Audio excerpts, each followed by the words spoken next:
আসসালামু আলাইকুম।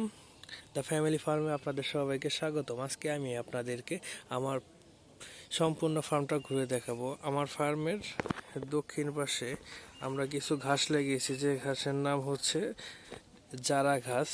যে ঘাসের নাম হচ্ছে গারা ঘাস। এই ঘাসগুলো অনেক লম্বা হয়ে থাকে। আপনারা দেখতে পাচ্ছেন ওই যে ভূমি থেকে অনেক উঁচুতে, প্রায় 6 ফিট উঁচুতে লম্বা হয়েছে। এই ঘাসগুলো আমরা অল্প কিছুদিন পরে কাটবো। আমাদের ফার্মের এই পাশে রয়েছে কিছু সবজি গাছ, যেমন এখানে যে এই উস্তা গাছ লাগানো হয়েছে, উস্তার ছোট একটা জাংলা আছে। আর ওই পাশে লাউ গাছ ছিল, যেগুলা লাউ গাছ কেটে ফেলা হয়েছে, জাংলাটা ভেঙে আবার পুনরায় জাংলা দেওয়া হবে। এই পাশে বেগুন গাছ আছে।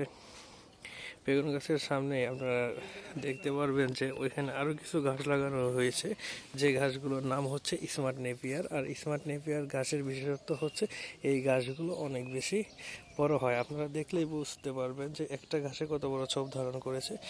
আমরা যদি আরেকটা সামনে যাই, আমার এখানে আর একটা ঘাস আছে, যে গাছটা হচ্ছে ভিয়েতনামা গাছ। এই গাছটি আপনারা দেখলেই বুঝতে পারবেন কিছুটা খানিকটা ভুট্টার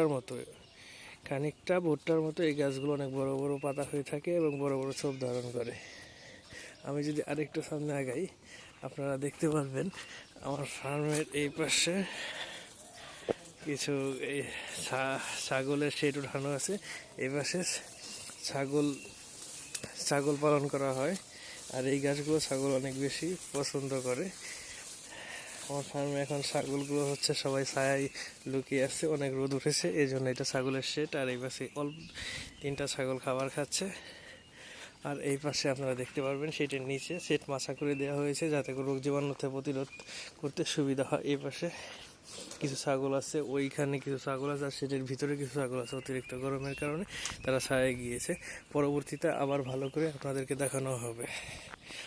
আজকের মতো এই পর্যন্তই। আমি আপনাদেরকে আরও ডিটেলসে সব কিছু সম্পর্কে বলবো আস্তে আস্তে।